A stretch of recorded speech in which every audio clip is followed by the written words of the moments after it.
Excellent. Finally, something done properly. Very good. Congratulations to the Prime Minister and Colin Booth for doing a very good job. I appreciate it. I love it. So far, it looks wonderful, man. It's really, worth the money. Just to see now this evening how it will be. Okay. But so far, it's looking good. Great. I ain't passed on it yet, but it's exciting. Fantastic. It's going to be it will be a major improvement to traffic and all of us who use the roads. These were the views of some who crossed the interchange at Uriah Butler and the Churchill Roosevelt highways just minutes after it was opened on May 1st, 2009. For years, the traffic congestion here at this, the busiest intersection in the country, had led to lengthy delays for commuters. Hours were spent maneuvering between home and work. And so excitement was in the air as the traveling public looked forward to the opening of this magnificent structure, which had been unfolding before their eyes. 17 meters high and 600 meters in length, Package B interchange can trace its genesis back to the 1990s. But this final concept and design was approved in 2003, and 6 years later, it was a reality. After 8.5 million man-hours, $321 million through Vinci Construction, and 24 months of constant work, the first phase of the interchange project is completed and open to the public. At a ceremony to mark the event, prayers were offered by religious leaders. They expressed gratitude to God for allowing the project to be completed and blessings on the men who toiled for the dream to be realized. Kaisha Ince, Chief Executive Officer of NIDCO, addressed the gathering. The Churchill Roosevelt Highway and Uriah Butler Highway Interchange is one of 4 of the country's most ambitious and infrastructural and transportation projects, of which NIDCO is at the supervisory helm. The other 3 are the Rapid Rail, the Water Taxi, and the National Network of Highways project. The interchange was conceptualized as part of an extensive plan by the Ministry of Works and Transport to address traffic congestion and to streamline the country's expanding road network. The interchange project comprises 3 packages. Package A has already been completed and has brought relief to the nation's motorists traveling from South and Central Trinidad to Port of Spain. Package B, the object of today's commissioning, is the completion of the west to south overpass and the bamboo bridge with associated earthworks, culverts, retaining walls, and drainage works. The overpass is the highest structure of its kind in the English-speaking Caribbean at a height of 17 meters and is capable of carrying 3 lanes of traffic. Ms. Ince was high in praise for world-renowned Vinci Construction. When all is said and done, a better contractor could not have been chosen to execute this project. Our faith in Vinci Construction Grand Projet was not misplaced. The world's largest construction firm ensured from day one that this project would have a successful outcome, employing first-world technology and engineering techniques for construction with minimal traffic disruption while maintaining an excellent safety record without any incident on site, which is testament to first-class and first-world safety standards by a first-class, first-world contractor for a first-class nation of first-class people. We will show them how we could love still, custom forces work. The world is hurting, they're devising, but they can't stop this uprising. For all present, it was a moment to celebrate.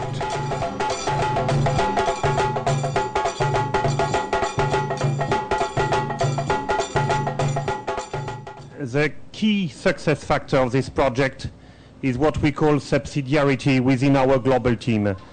Everybody during the last 24 months has perfectly done the job he was here to do. The Minister of Work had set up very clearly the goals at the beginning. absolute safety within the works, utmost quality of the works, minimal disturbances to the existing traffic. To cope with this goal, he allowed us to use this extremely innovative way of building, I mean to push this bridge. Today it looks very easy, but you can imagine with a double curve, vertical and horizontal, of this piece of art, it was not that easy. He could take all the necessary decisions during 3 or 4 occasions where the project was at risk. He took very rapidly the time to listen to all parties and to make the necessary decisions. I can say we have not been losing one single day for decision not taken on time on this project. Minister of Public Administration and Member of Parliament for St. Joseph, Kennedy Swartz Singh, added his praises for a job well done. This is one example of the government taking stock of the inconvenience that is suffered by our publics of one kind or another and making concrete steps to alleviate it with a very successful project. To that, I hope that we will not find faults with the things that may still be outstanding, because it is a phased project, and therefore there are things that still required to be done, as indeed there are Rangwes interchange, the interchange coming across from north side of the Uriah Butler. But that we will accept that here is something that has worked, that has gone well, and we would say thank you, and that we would allow those who have worked in this project to receive the accolades and the esteem that they so richly deserve. So, Minister, thank you. As a colleague, I want to say how much we appreciate you, and I thank all the members of the team who have brought about this successful project. On behalf of the constituents, we continue to be very grateful for the way in which the project was managed at little inconvenience to us and others in the community. Throughout the duration of the project, Vinci Construction of France, supported by regional and local contractors, maintained an impeccable safety record and met every milestone set for project delivery. At the commissioning, Minister of Works, Colin Burt, complimented the team of contractors. Again, I must reiterate that the management of this project by the Ministry, NIDCO, and our engineering consultant, Consult, they'll be surprised to hear me say this, because I buff them almost every month, has been almost flawless. And overall, the contractor's performance has been very satisfactory. Since January 2008, some notable milestones on this historic project have been achieved, and the works have progressed like clockwork, with major milestones being completed every month. The first milestone that is of significance is the first push of the steel structure to Pier 1, which occurred in January 2008. And if I digress, the way the steel structure was built was that it was prefabricated in Belgium. The components were shipped to Trinidad, reassembled, and the structure was then put together in segments. And every month or so, the contractor would push a segment. And people really marveled at how it was possible to have so many different pieces put together and pushed and fitting exactly from pair to pair. I myself couldn't understand it. The contractor kept it a secret from me until the end. It turns out it's a perfect circle. So each piece is identical. So as you push from pair to pair, you are pushing an identical arc of a circle. It's the first time that technology of this nature has been used in bridge construction in Trinidad and Tobago, and I dare say the Caribbean. Also, the use of prefabricated formwork for construction of the concrete piers resulted in a fast and efficient construction process and timely delivery of those piers.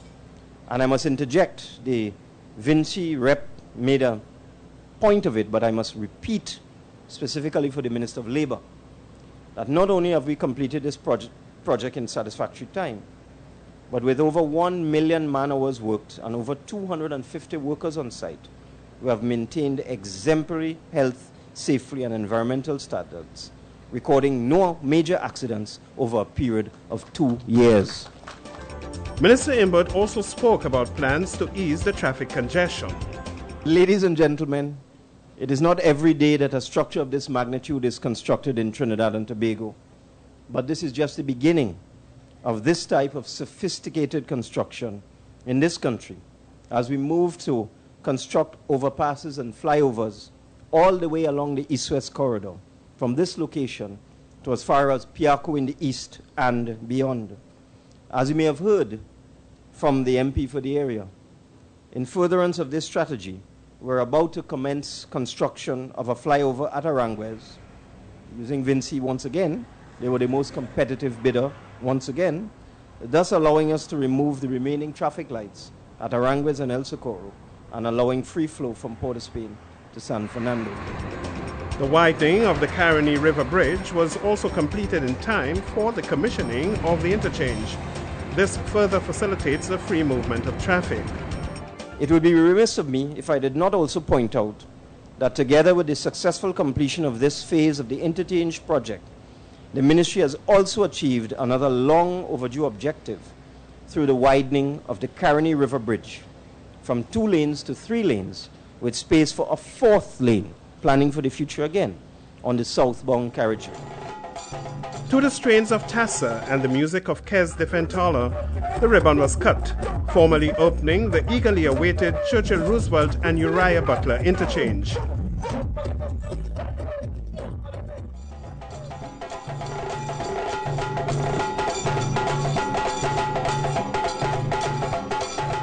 Minister Invert and his ministerial colleagues took the first drive, signaling the beginning of a new experience for the traveling public.